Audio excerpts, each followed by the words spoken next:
Ok, estamos a gravar. Muito bem. So, today we're going to talk about thermoregulation, which for me is a good subject because I am in the countryside near Lisbon and it's cold.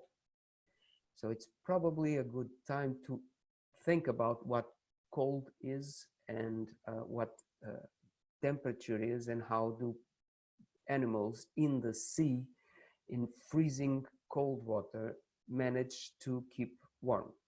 So that's the whole point of this class today. So I'm going to share my screen where is it?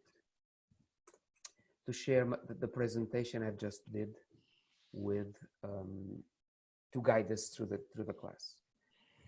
So so as I was saying, the first point to start is on physics. So what exactly is this?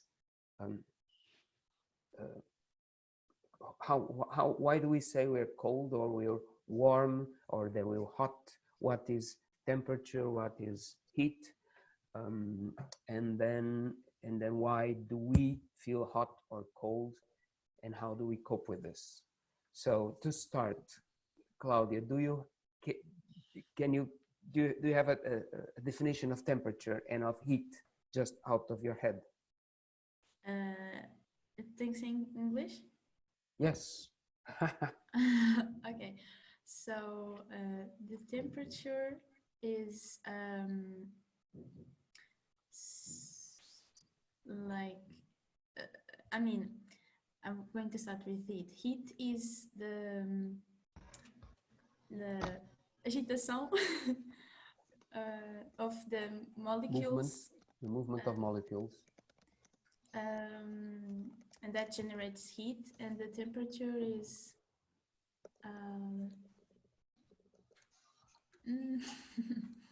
Well, you have the idea, the general idea there, okay? Yeah. So the thing is, before we start, because this is difficult to explain, because the terms of heat and temperature we have concepts in our common language about talking about temperature and heat, which are a bit different from the physics concepts. And so it's important to clarify this. So in physical terms, let's talk about physical terms, because I've told I am cold, today is cold, but that is our subjective experience. So let's go to physics. In the concept you are talking about, Claudia, about molecule movement is actually in the definition of temperature.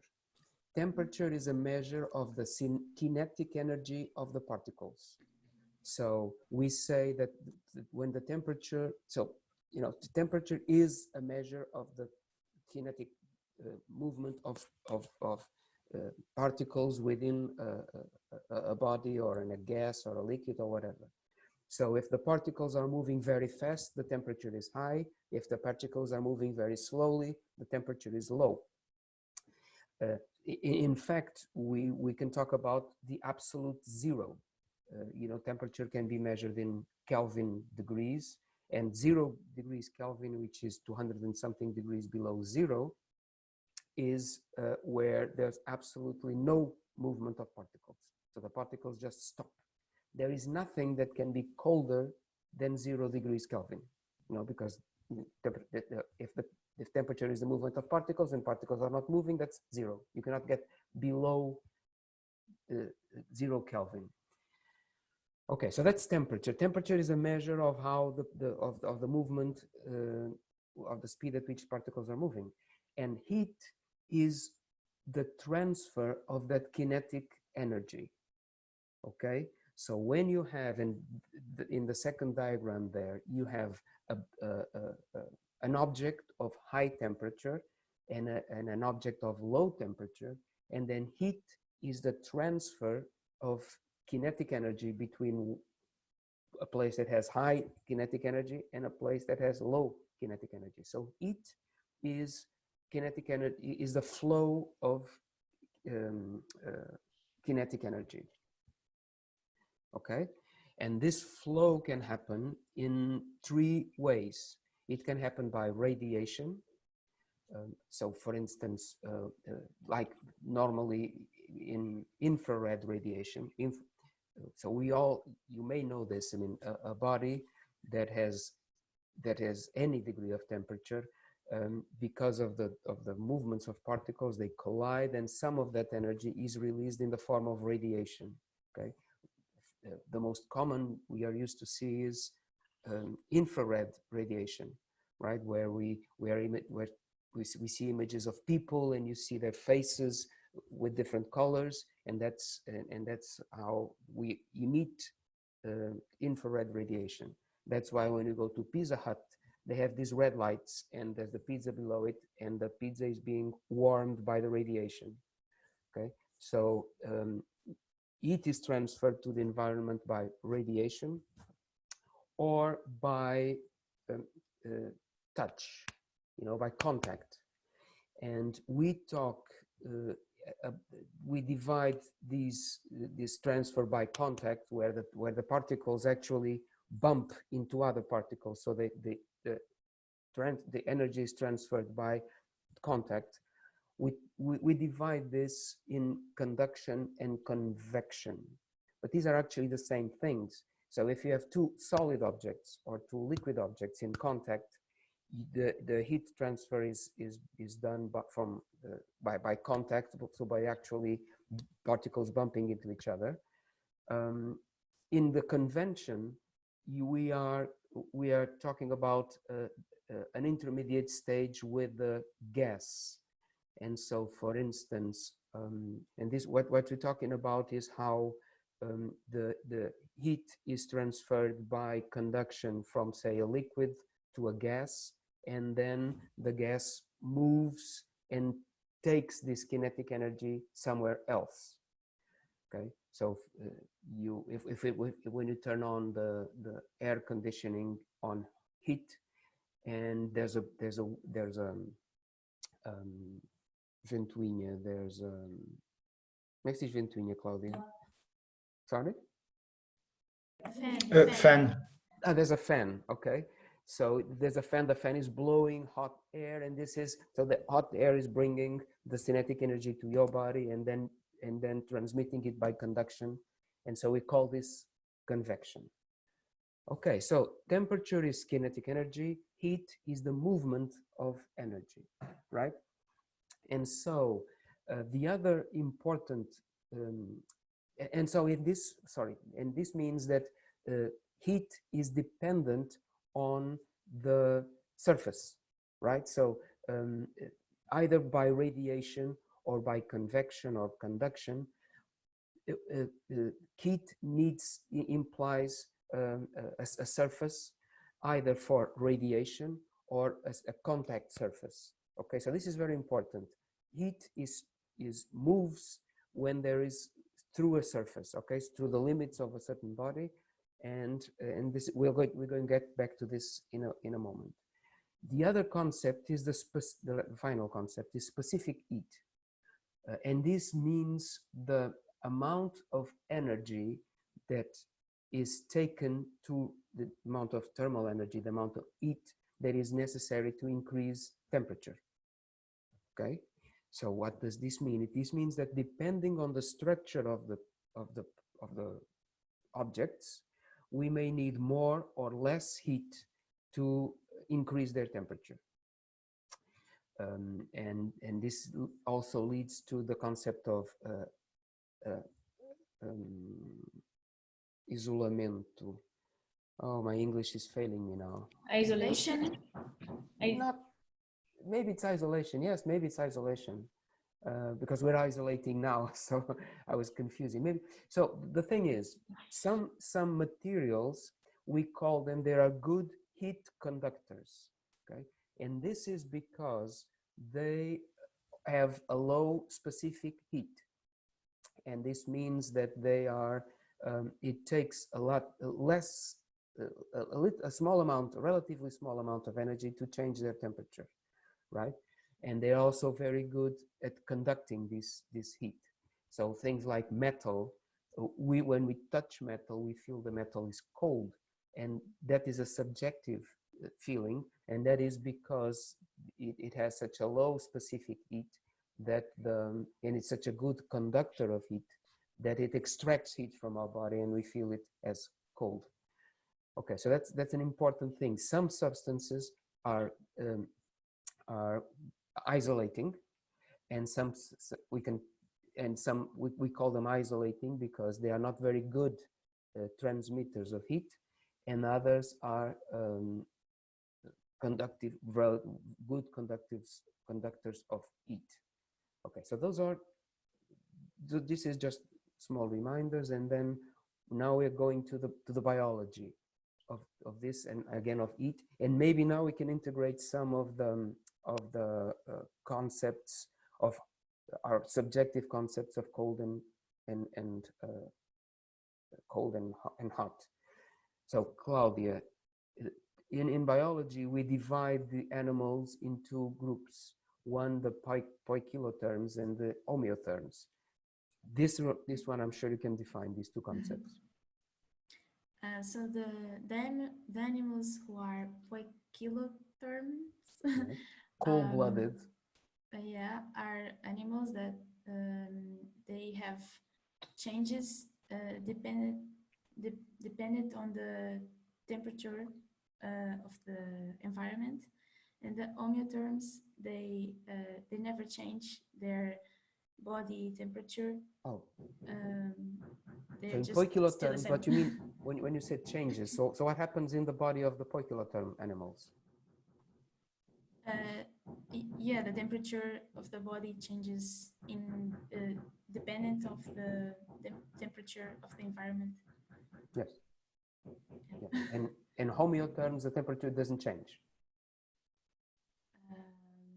I mean, yeah, it doesn't change that much. Oh, what do you mean? How is this possible that the temperature let's say it doesn't change, and then we will see what this means. Because maybe of the like the structure of the, like, for example, we have several structures. I mean, I don't know, of the skin. Like, for example, we have I mean, in marine mammals, they have a lot of fat. They can retain the heat. I mean, Claudia, let's talk about us because it's simpler. Yeah. So if the temperature doesn't change, so for instance, we have a normal temperature, right? Which is like 37th. Yes, 30. I would say 36, 37 and a half. And something. Yes, degrees centigrades. Yes, and where does this temperature come from? From the molecules, from the food that we eat. How do I say? When we eat, the molecules, they separate and they form energy for Yes, but lizards also eat. Lizards also eat, and they do not have. They are not homothermal. So let's okay. So that's the basic idea. Poikilotherms are cold-blooded animals. Their temperature varies a lot depending on the temperature of the outside. We are homeotherms. So this means that we produce a lot of energy inside, and then we use this to regulate our temperature. So, and we have, that's what we were aiming at. So we have mechanisms to regulate the transfer of energy with the environment, and we have, well, of course, us being cultural animals, we have physiological means of regulating our temperature, and then we have cultural means of regulating our temperature. So I am dressed, okay? So today is cold. What this means is that I feel I'm losing temperature, okay? So I'm losing heat. So I'm feeling the heat flowing from my body faster than it can be produced. So I put up some clothes, and it's okay. I'm still not comfortable. So at this moment I'm feeling cold, and this means that I am my body is feeling that it's losing energy faster than normal, or yes, and so my body is telling me, you should put some more clothes on, or you should warm the room. Okay, so but this is okay, so but and this energy comes from metabolism. So our muscles and our brain, in their metabolism, release a lot of energy in the form of molecule movements. Okay, so we're actually wasting energy. Okay, so in our metabolism, in all these mitochondria and muscle contractions, we are wasting energy that could be used for anything else, but it's being used to warm us up, to raise our temperature to 36 degrees. Okay, why? And so, but I mean, presumably that's important, right? I mean, the animals that you see at the top of the food chain are all homeothermic, right?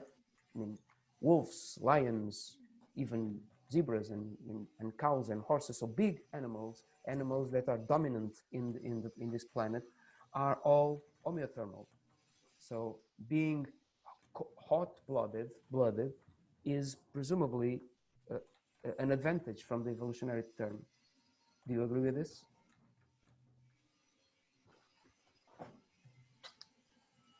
Claudia, I'm talking to you. Sorry, today is you. Yeah. So, do you see that this is evolutionarily, this is a good adaptation, having a constant body temperature?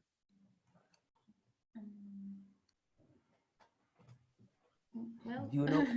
I think so. Have you looked at lizards, for instance? Have it, or snakes?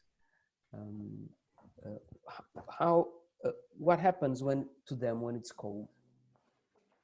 They have to like protect themselves, like yes, they cannot move. Hibernating or something. You know, so there's basic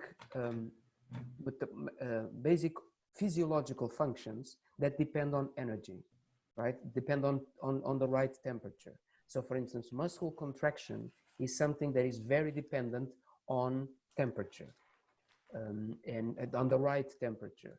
And so, because, you know, physiologically, muscle contraction involves molecules changing shape and molecules shifting past one another while the muscle contracts. And this requires that a certain degree, a certain temperature. And so when it's cold, lizards cannot move. They cannot move, right? Snakes.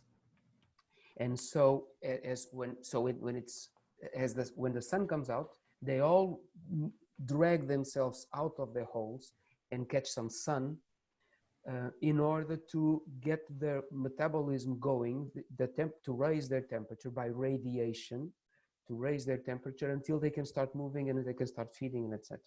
Okay, and so this is not very adaptive, right? So as soon as you have an animal that evolved to have its own temperature, this constant temperature, so this animal can be always active. And in fact, mammals evolved in a reptile environment, and they had to shelter from dinosaurs and all other kinds of big reptiles that were eating them. And so the way to do this was to be active when the reptiles were not active, and that was in the night. So a major step in the evolution of mammals was the development of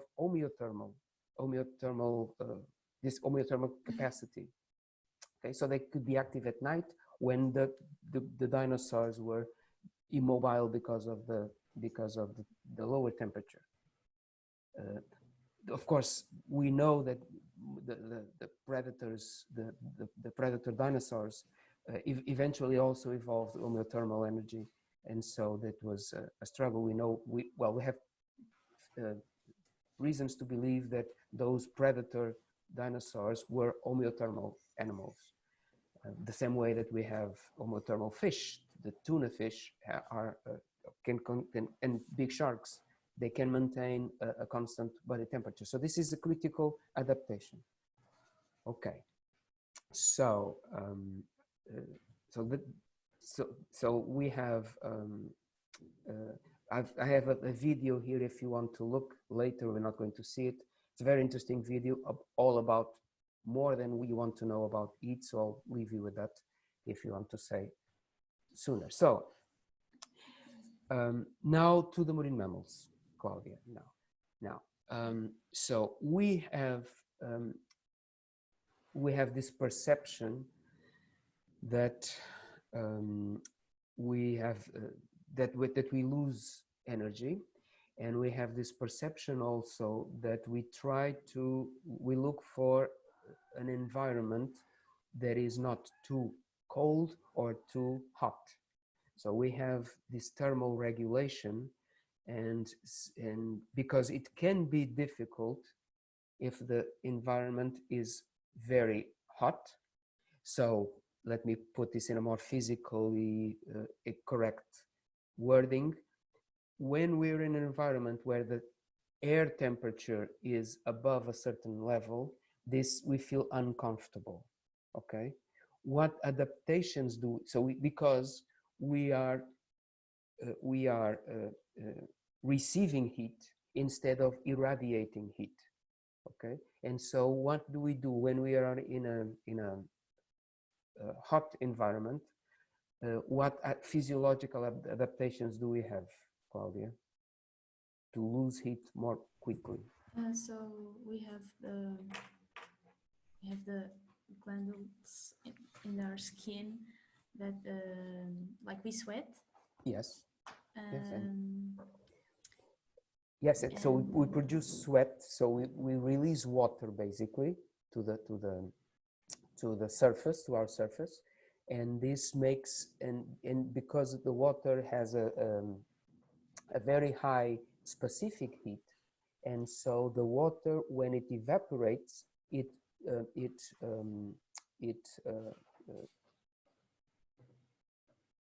removes large quantities of heat from our body, and we want to lose heat, and so we sweat. Okay, so that's an important thing there, which is water has a very high specific heat, 20 times greater than air. And so that's also the reason why we lose heat. All mammals lose heat very fast, 20 times faster when they are in water than when they are in air at the same temperature.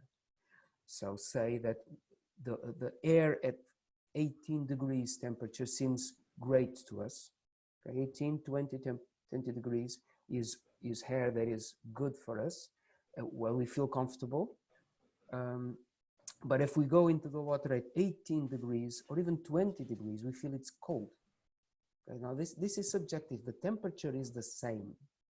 What we perceive, what we call cold or hot, has to do with the rate at which we are losing temperature.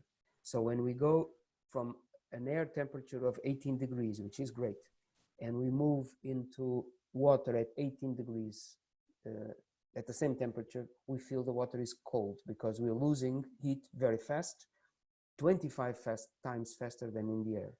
Okay, so warm-blooded animals, so mammals, when they go into the water, they have their first concern is, how am I going to reduce heat loss? Yes, how am I going to reduce heat transfers? Okay, and so marine mammals have these 4 techniques. Okay, one of them is increasing in size. And I think I have, let's go through them. One of them is increasing in size. The other one is creating some form of isolation. Okay, some ways to have a surface between the interior of the body and the outside, some substance that slows the heat transfer.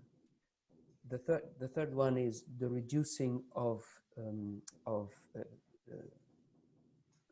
contact surface, so making the body as small surface area as possible, and then counter current systems that we're going to see each of these items one by one. Okay. So the first one is size. Now, since heat is transferred by radiation, by convection, and by contact, if we reduce the contact surface, then we are also reducing the heat transfer. Okay. Now, increasing in size, this may sound counterintuitive, but increasing in size is a way of reducing the contact surface. But how can this be? I mean, a big orca is larger than a common dolphin. And so obviously the orca has a larger surface. Okay. How can I say that increasing in size is a way of conserving heat? Claudia, can you say something about this? I was thinking about if they are larger, they have more like fat or to retain the heat. If they are smaller, they can't have that much fat because otherwise they will be, I don't know. There will be nothing left but a ball of fat. Yeah, I don't Yes. know. I think that way. Yes, that is a point, and I'm going to that point later on. But what I wanted to, the reason I have this graph here is because what is important is not only the surface area, but the relationship between the surface area and the body mass. Okay. So what is important in terms of heat exchange is the relative, the relationship, or the relative surface area. Why? Because it's our body mass, it's the body mass of mammals that produces heat. And so the larger the body mass, the more heat is produced. Okay. And so and then as the animal grows, the surface area increases as the square of the size. Okay, think of geometry now. So if you have a square of 1 centimeter on each side, what is the area of this square, Claudia? A square with 1 centimeter on each side. What is the area? It's 1. One square centimeter. Yeah. Okay. But if you think about a cube, what is the volume of this cube?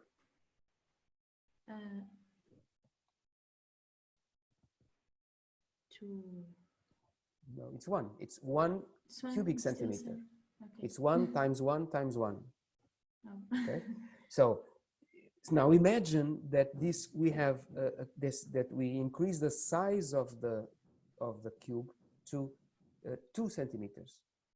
Okay. So now linearly we go from 1 centimeter to 2 centimeters, but the area now goes to what?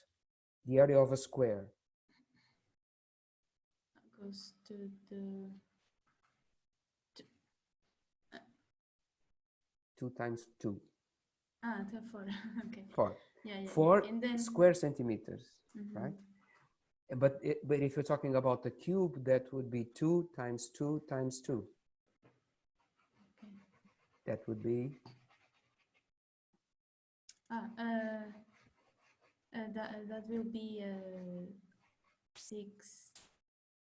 No, it will be 2 times 2. Oh yes, 8.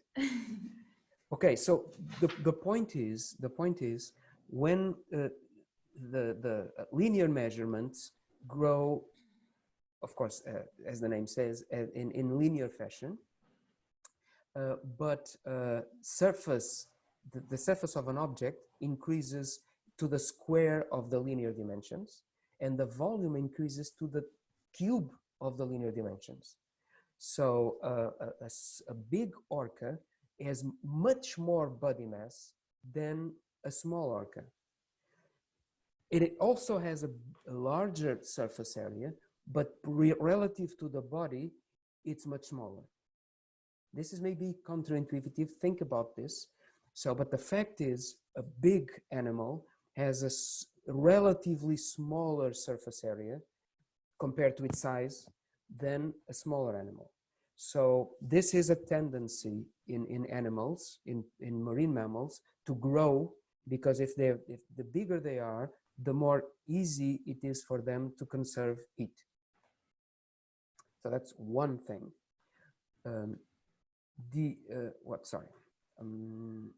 Okay.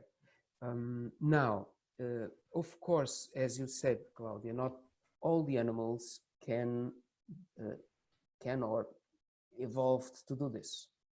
Okay, so they have, and they are, for terrestrial animals, for terrestrial mammals, I'm sorry, the way they have to reduce the loss of heat is by having fur. So most mammals have fur, okay? And so we can imagine that the first mammals that went into the sea had fur on their, as an isolation technique. And you may know that seals that we have here, sorry, not seals, otters, this otter here is part of a group where you have several species going into, several groups of animals going into the sea. So otters, you have river otters and you have sea otters, but you also have bears, which are closely related to otters, and you also have the polar bears, which are marine animals. And of course you have the pinnipeds, seals and otarids and walrus. So from this group of carnivore animals, you had several branches moving into the sea. And in all of them, we see the importance of fur, okay? So you start with an animal that would look like an otter today, and you have the otters themselves, and then you have the bears, and the bears going into the water, and then the pinnipeds going into the water. And in all of them, we see, at least in the beginning, in the early stages of evolution, we see fur, and as the first isolation mechanism, okay? And otters are in this position now. As I said in the 2 or 3 previous slides, 2 slides, you have in marine mammals at least two basic isolation materials. One is air, and the other is fat. Okay, so in an animal like an otter that lives in very cold water, to be able to have to use fat as an insulation would require big adaptations, and it would require the animal to increase its size. And apparently this was not the path that they took evolutionarily. The path they took is to stay relatively small, but even so, marine otters are the biggest of the otter family, but they are relatively small, and so they rely on air as their insulation material. Okay, air as a very low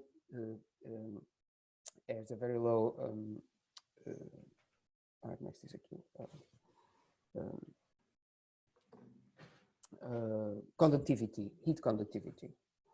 Okay, so I think so. You may want to see some videos of this. I don't know if I didn't put it here.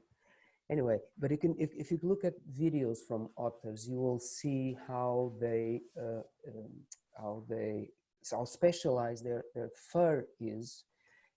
They have the densest fur in the animal kingdom, millions of hairs per square centimeter. It's absolutely unimaginable, the density of the hairs.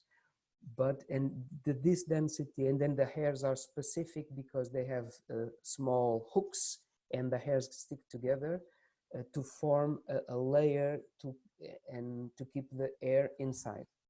Okay. Of course, when the animals dive, diz? Desculpe, professor, não fui eu, foi a minha irmã. Ah, ok. Continue, desculpe. Não tem problema. So in the image there, in the top left image, you see a otter swimming, and you see all the bubbles. The problem with air is that when you dive, the pressure compresses the fur and the air is expelled. So this reliance on air as an isolation mechanism means that otters cannot dive very deep, or at least for long periods, because as soon as they start diving, all the air comes out and they start feeling cold. And then they have to come back to the surface. And when they get to the surface, they have to pump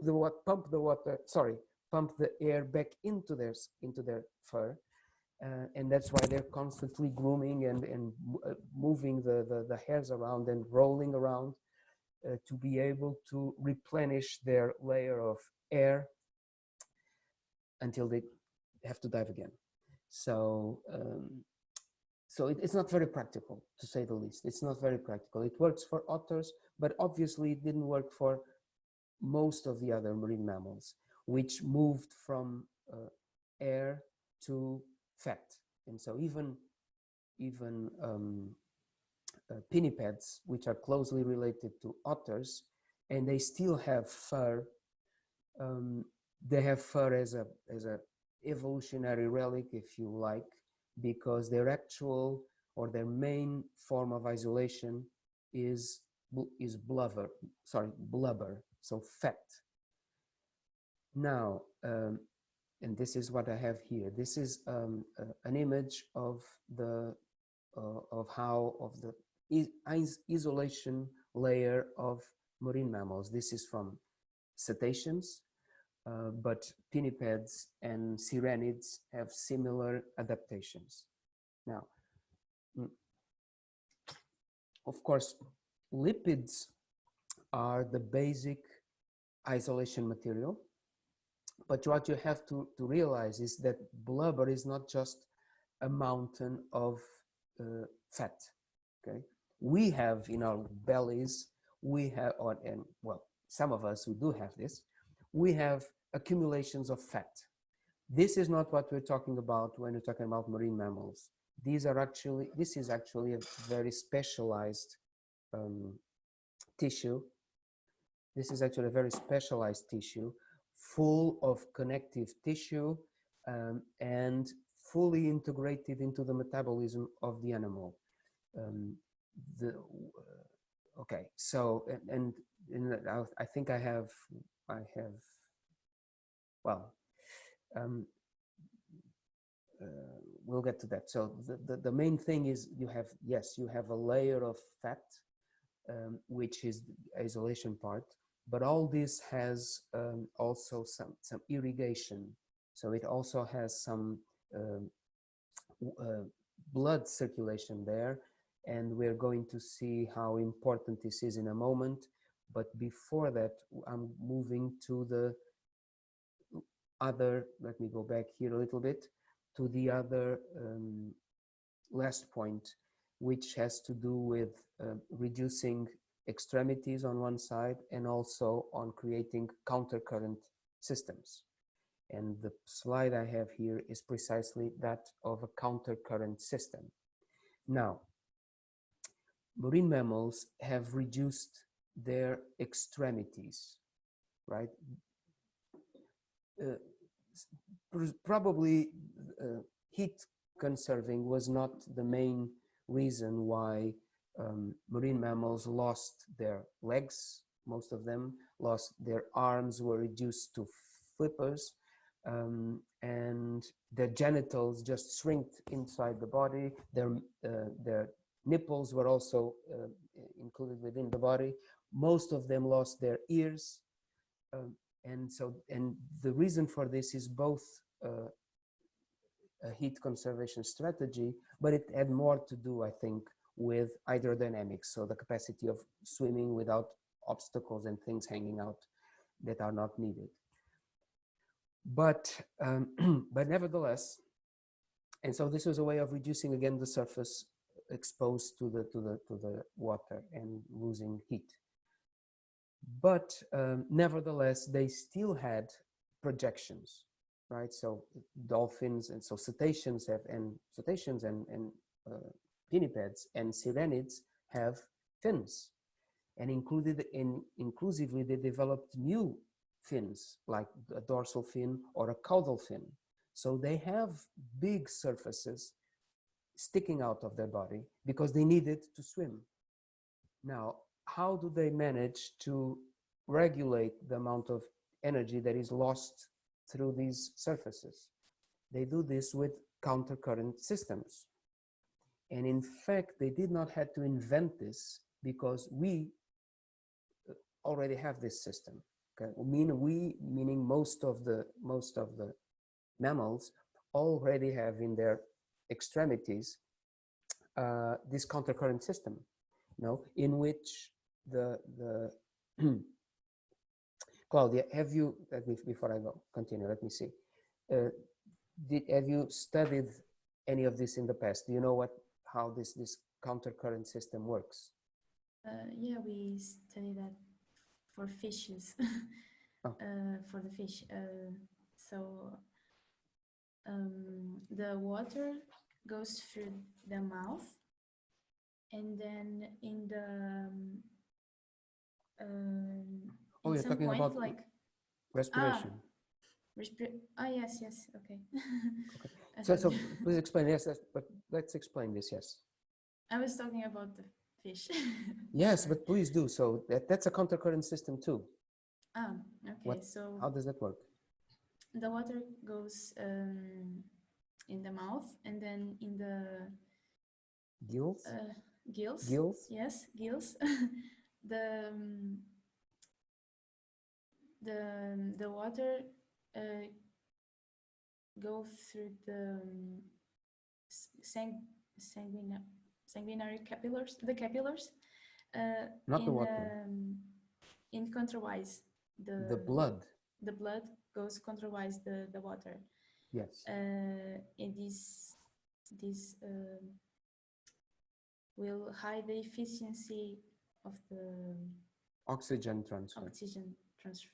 Yes. So in fish, what you have is the water goes in one direction, the blood goes in the other direction, and this makes it the oxygen transfer much more efficient.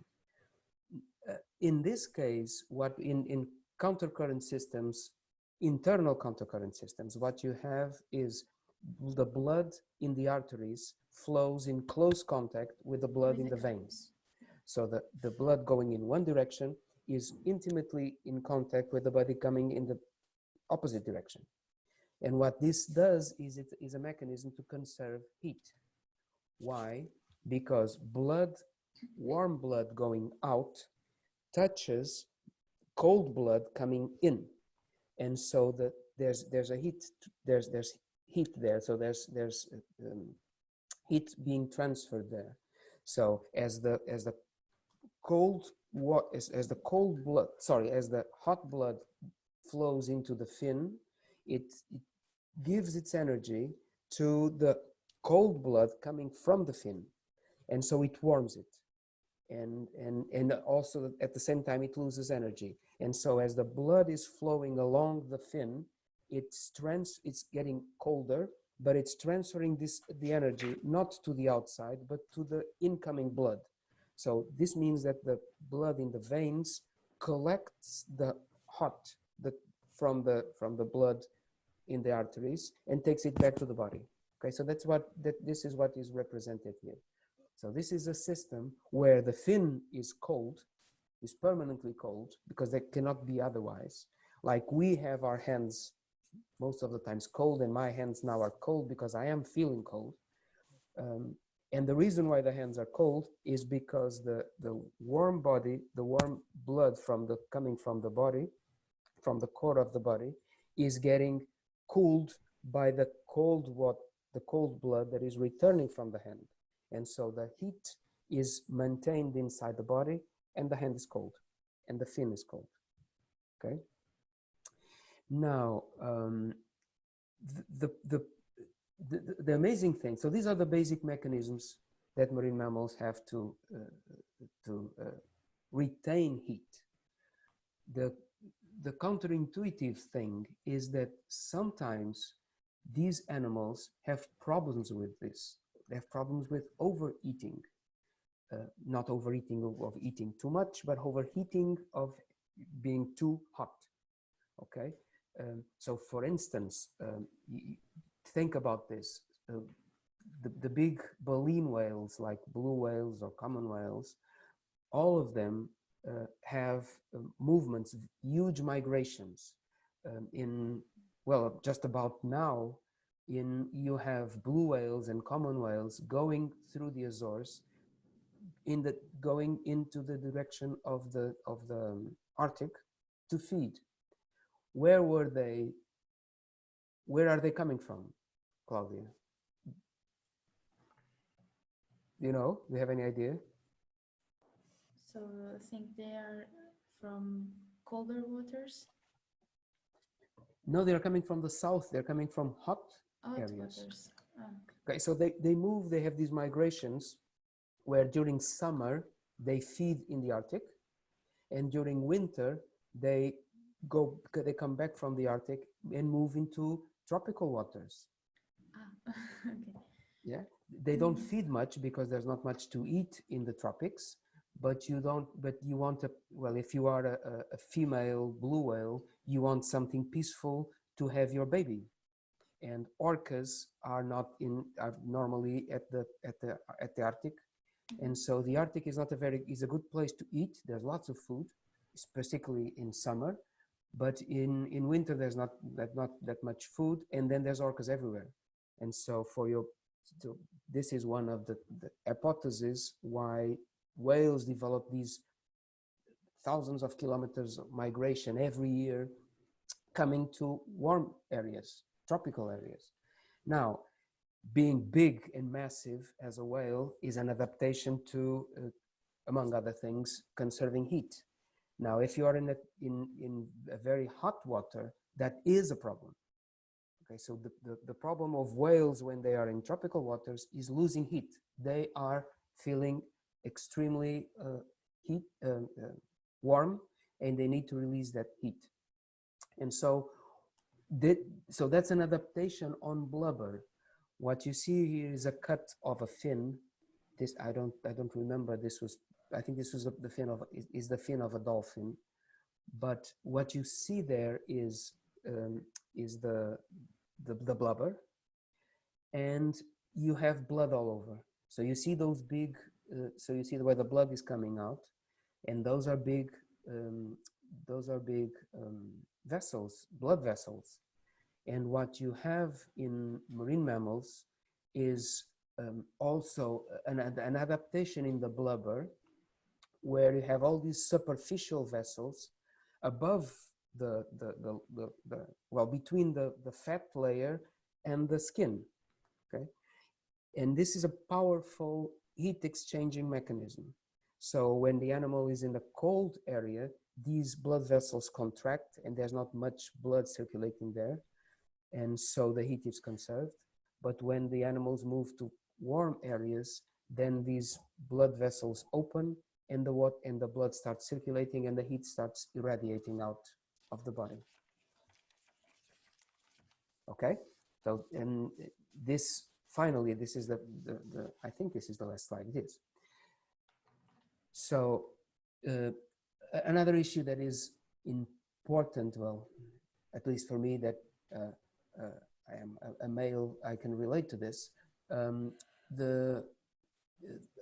One of the adaptations of marine mammals was to reduce extremities and reduce everything that is that can stand in the way of moving freely in the water. So the whole adaptation of mammals, of male mammals, of having their testicles out of the body, suddenly had to be reversed.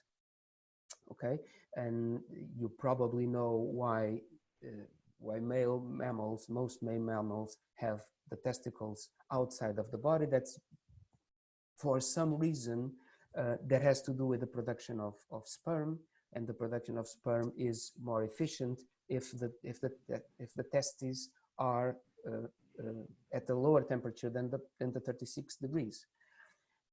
And so when dolphins and when cetaceans evolved to have their testes inside the body, then they had a problem. They had to cool it inside the body.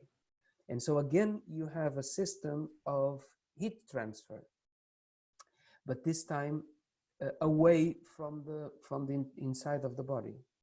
And so what this diagram here shows is the special arrangements that are made to transfer heat from the testes out into the water, right? With connections between the arteries in the veins that irrigate the testicles to the fins where that heat is irradiated out of the body. So, and so that's one example of why we talk about thermoregulation. We talk about thermoregulation because it's not just a question of keeping the heat inside the body, is regulating the temperature. So this inevitably involves also mechanisms to release heat, even in cold waters, even in very hostile, thermically hostile environments. The animals need to sometimes release the heat, and they have developed these countercurrent systems which can work on both directions. Any questions on this?